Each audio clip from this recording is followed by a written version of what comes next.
All right, YouTube video number 2, man. Let's get it. You look lonely. I can fix that.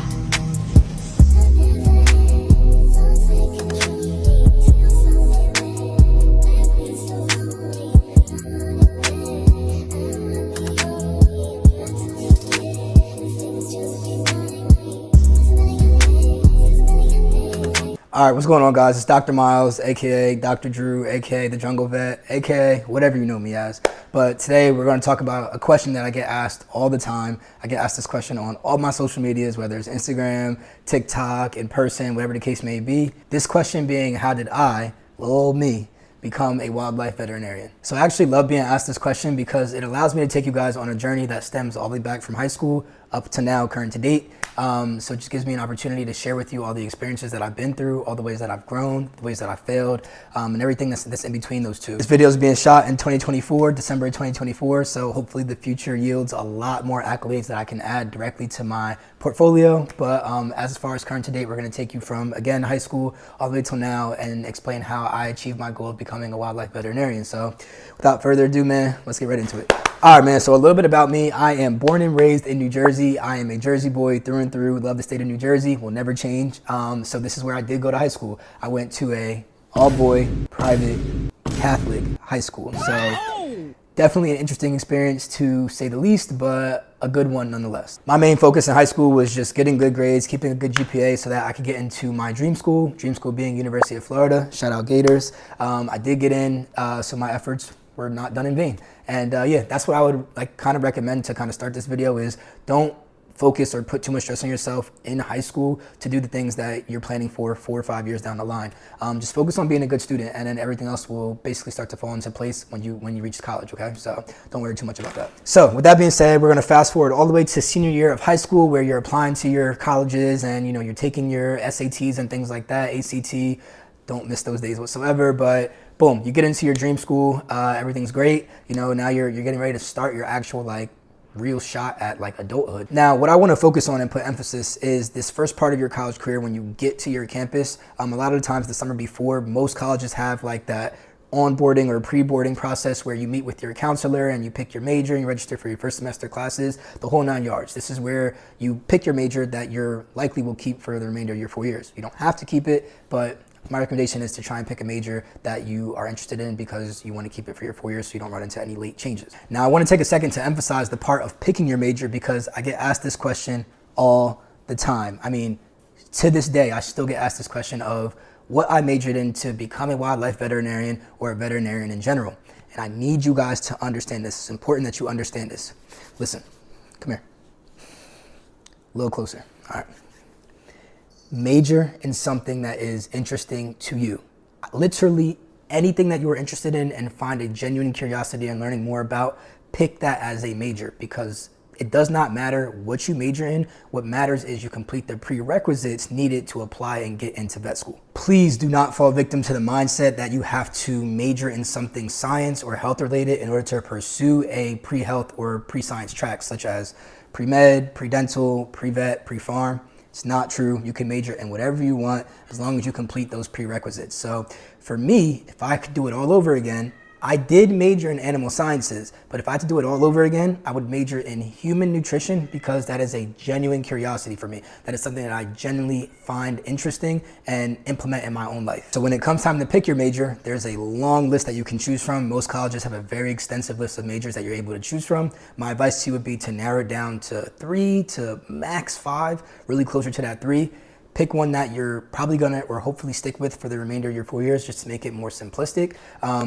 When you do that, keep in mind and have the understanding that, again, you can major in whatever you want as long as you complete those prereqs throughout the 4 years. If you love music, you have a genuine passion for music, and you want to continue that passion through college while applying to med school, you can do that. Just complete those prereqs while you're doing it, and you're good to go.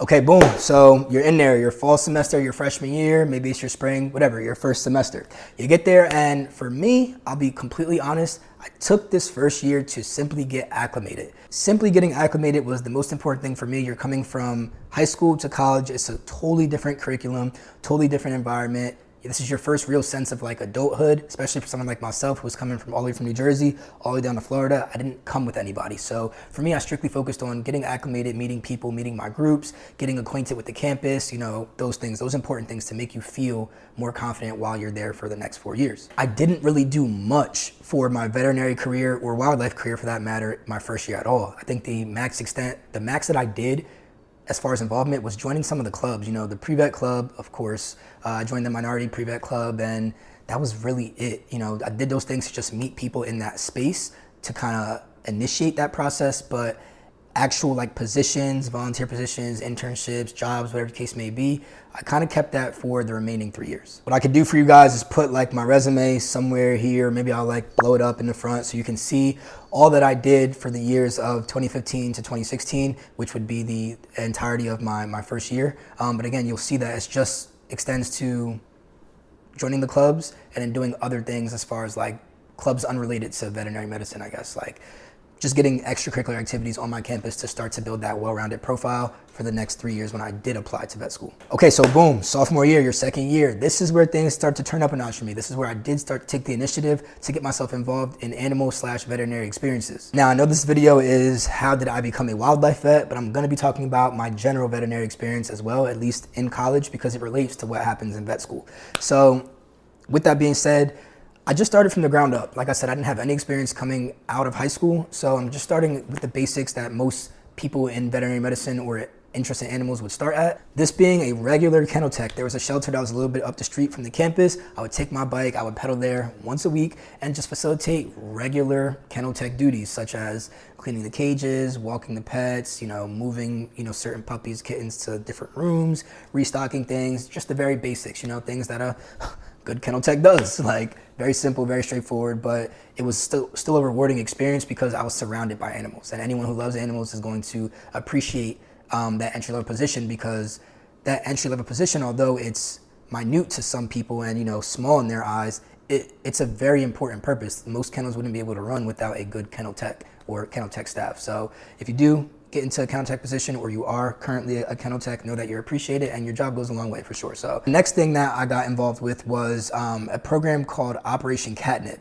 And basically it was a trap and release program for feral cats. We brought them in, we spayed and neutered them, and then we released them. So obviously me as a first year college student, I'm not doing the surgery, but I was in the environment to watch the vets do it. I helped to capture them, helped to sort them out, label them, all those great things. And that was just another little bit of hands-on animal experience, entry-level animal experience that I got myself involved in early on in my college career to, again, set the foundation for what was to come in the future. Now, this next position is what I would classify or deem like the true start to my veterinary career. This is still my sophomore year, and I acquired a position at UF Small Animal Anesthesiology Department as a volunteer. And what was cool about this environment, particularly although I was just a volunteer, it was the first real clinical experience that I got. All the other things, I wasn't in an actual veterinary hospital or a clinic, so it was nice. I felt like the real deal.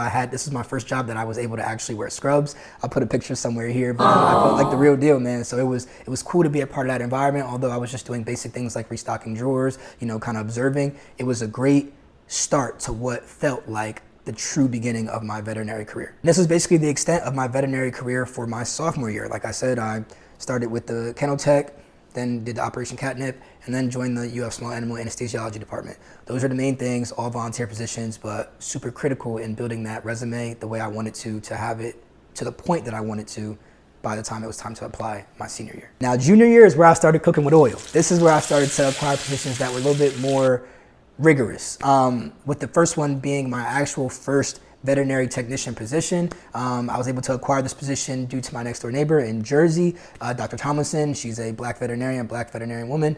She was able to hook me up with my first real position as a vet tech. So shout out to her. That was a pinnacle moment for me. I did have that job for all of my junior year and through my senior year, but one other position that I did acquire my junior year was applying to a selected student program at Purdue. This Purdue program was titled ARC, Access to Animal Related Careers at the time. I don't know what it's called now. I think the name changed, but this was a super, super great program. I mean, I was super blessed to be accepted. Like I said, it was only for a selected amount of students. So I applied, I got accepted. So that program basically spanned for about 2 to 3 weeks, and we learned a lot about dogs, well, entry-level things about dogs, cats, pocket pets, farm animals, equine, and we were taught by Purdue professors as well as other veterinarians coming from different colleges and universities, different specialists, things like that. So it was a super cool opportunity, which again really solidified what I wanted to do and that I was headed in the right path for generalized veterinarian medicine, because again, I haven't mentioned anything about true wildlife yet in undergrad because there wasn't any yet. So yeah, that was the extent of my veterinary career in college. Again, I didn't mention anything wildlife related, but just for a quick recap, again, 3 volunteer positions in the first half of those 4 years. So the kennel tech, the trap and release program, and the small animal anesthesiology department. Couldn't speak for a second. And then the later half just being the actual vet tech position with Dr. Tomlinson, and then the Purdue program. And I kept that position with Dr. Tomlinson until I finished college. So 5 things, pretty simple. That was just more so for the veterinary aspect, understanding that I did still do things and being involved in my campus and obtaining leadership positions throughout my campus, organizations, different clubs, things like that. But that's for a different video. Again, we're focused on how I became a wildlife veterinarian. Those things don't necessarily relate to that in any way. So if you want a video on how the things I did to become a veterinarian and apply to vet school, drop a comment and we can make that video at a later date. But for now, we're gonna jump right into vet school. So boom, vet school. This for me is where the brunt and the real aspects of my wildlife career started. This is where everything started. This is where I started to acquire positions directly related to wildlife, and everything's just kind of been building off that ever since. You know, even current to date, I'm still involved in certain positions, just at a different level now, from things that I facilitated and acquired 4 years ago, 5 years ago. So this is where everything started for me. So let's get directly into that. And you guys can see my journey and see what you guys can take from it. So let's go. So I started vet school in 2019. It was the year 2019 and 2020. We all know what 2020 means, COVID. So part of my first year was online. However, during this first year, I did apply to my first wildlife position, being an international trip to South Africa with the program Selati Wildlife Experience. So I applied my first year, I got accepted, but because COVID happened, I had to postpone that trip until the following year. So I would have started with wildlife things when I hit the ground running my first year, but COVID kind of messed up those plans. No big deal. We went in 2021 and that experience was like no other. It was chef's kiss. Like, man, I really enjoyed it for the simple reason that you were supposed to go as a group, but the rest of the groups, their borders were still closed. They were all coming from the UK. So I got all of that experience to myself, just me and Dr. Rita, the lead vet for that program.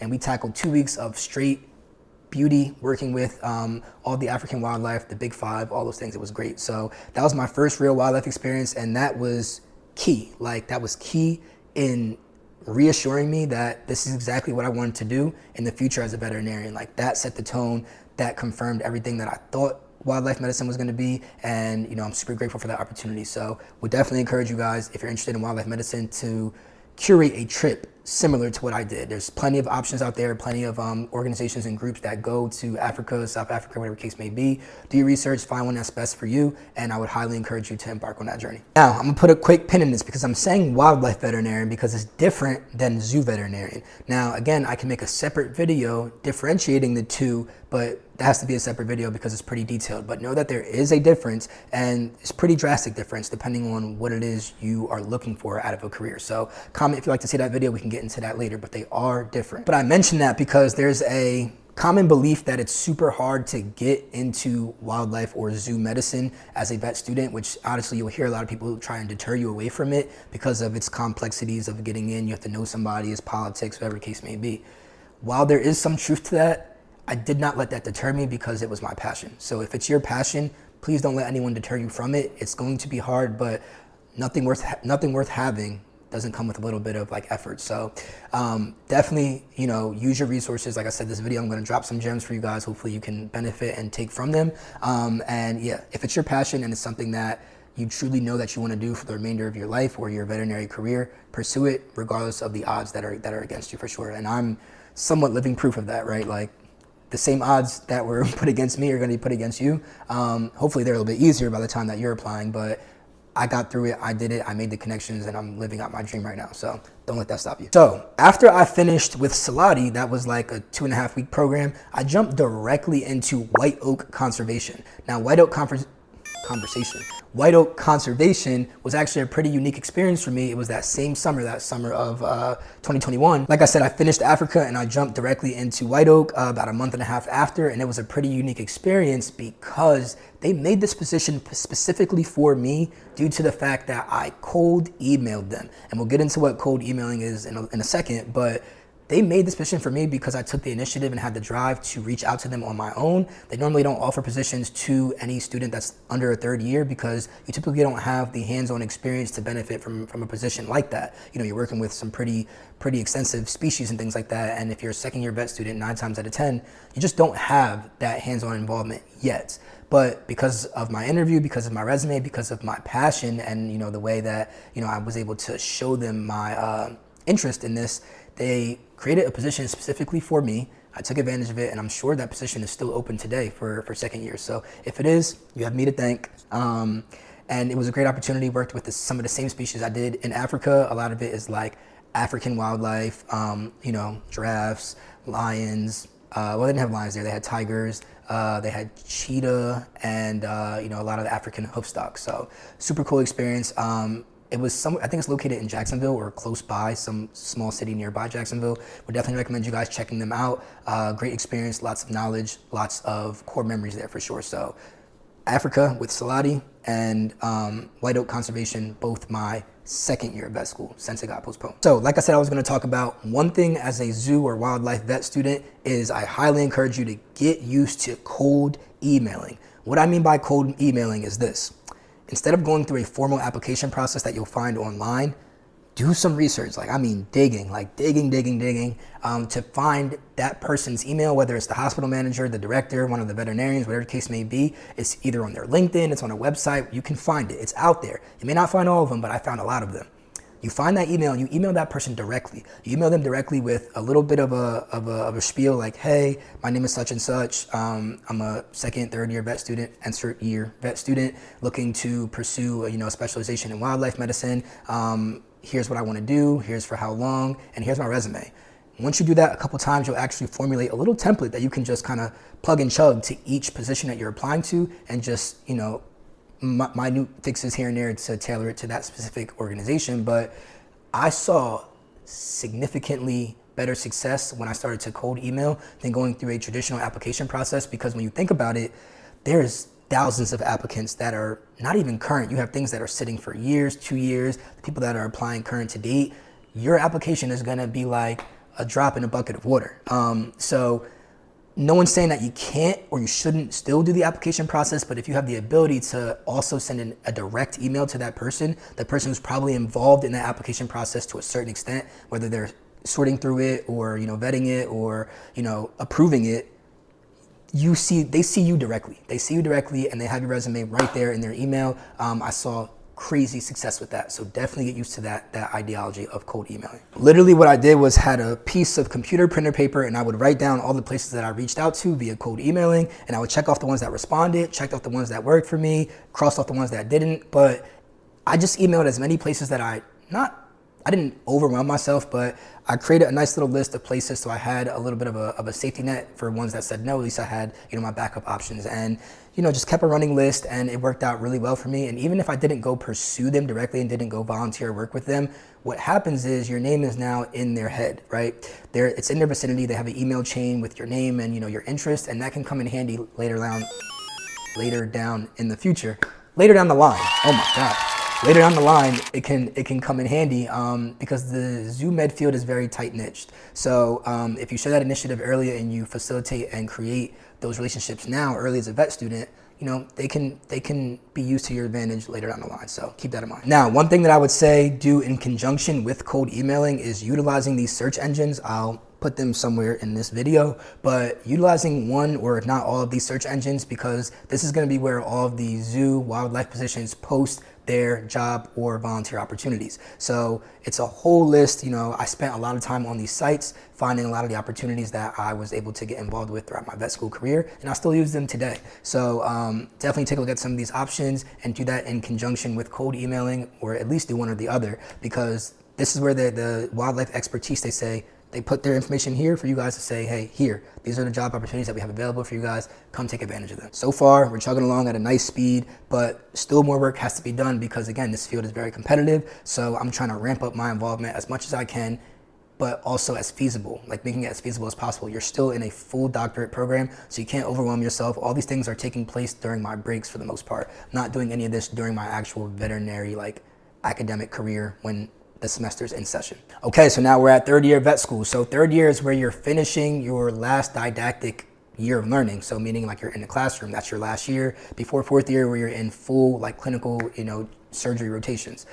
So this year, I did things a little bit different. I did apply to a small animal externship rather than focused on wildlife for this year particularly because I am a firm believer that all specializations or other special species such as wildlife, equine, small exotics, I think they all build off of dog and cat. So I still wanted to have a good foundational expertise on, or not expertise, but knowledge on small animal medicine, dog and cat, because it builds off of that. So my third year, I took an externship with my now small animal job, Veterinary Emergency Group. I did a 2 to 3 week internship with them to just shadow and observe the doctors there in an emergency setting in efforts to increase my small animal knowledge.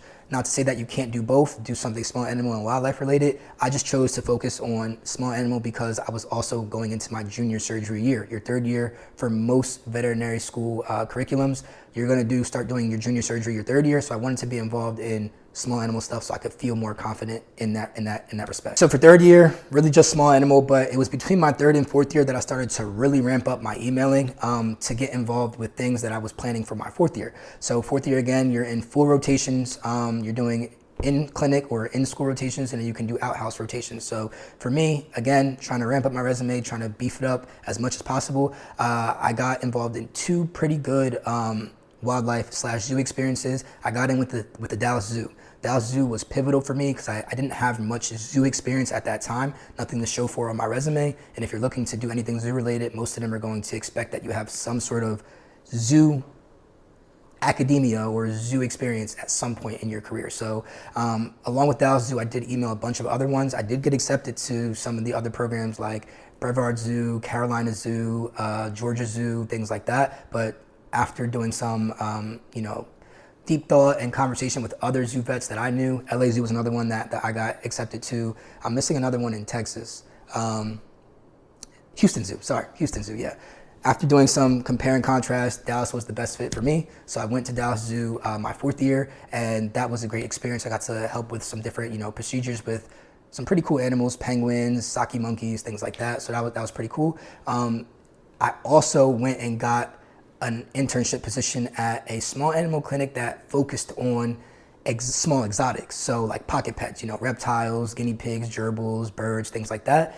Not necessarily what my passion was, because my passion is large exotics, African wildlife, but still an avenue of that. It's not dog and cat, it's still somewhat of exotic species. So that was important for me too, to know how to, I basically wanted to hit every aspect of wildlife or zoo medicine, because in zoo medicine, you don't just deal with the big guys, you deal with the small ones too. So I wanted to get all pieces of the puzzle there. I did wildlife, I went international, I did zoo, I did local, and now I'm doing small exotics, I have small animal. I hit all points of the star there, and that was important for me to feel like, I was moving in the right direction, and I think that really did help me to get where I am today. Okay, now here's the bread and butter of this conversation. I know you guys have probably been waiting on me to answer, how do you officially take on the title of a wildlife or zoo veterinarian?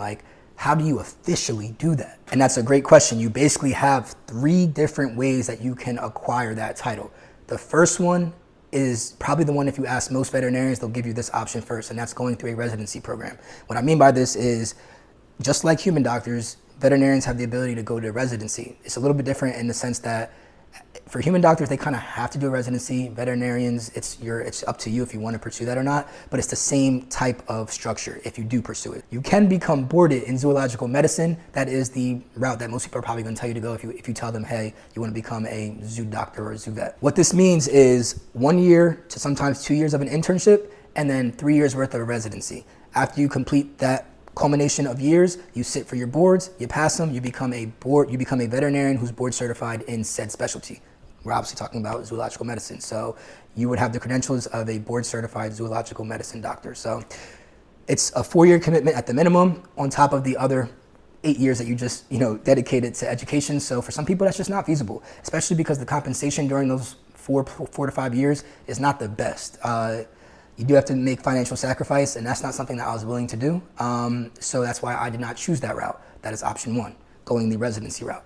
Option 2 is still becoming officially boarded, but through the route of experience. So you can work in a zoological setting for about 6 years, and after 6 years consecutively working in a zoological setting, you can sit for that same test. You pass that test, you get the same credentials. You just didn't go through the actual residency program. That might be more appealing for some people if you're for a financial compensation means, understanding that, hey, like, you can actually get paid more of a veterinarian salary working at a zoo compared to a residency. And that might be what is the distinctive point for you guys. So that's something to consider. I still did not go that route. Another reason why I didn't go the first route of going into additional 4 more years of schooling is because the additional loan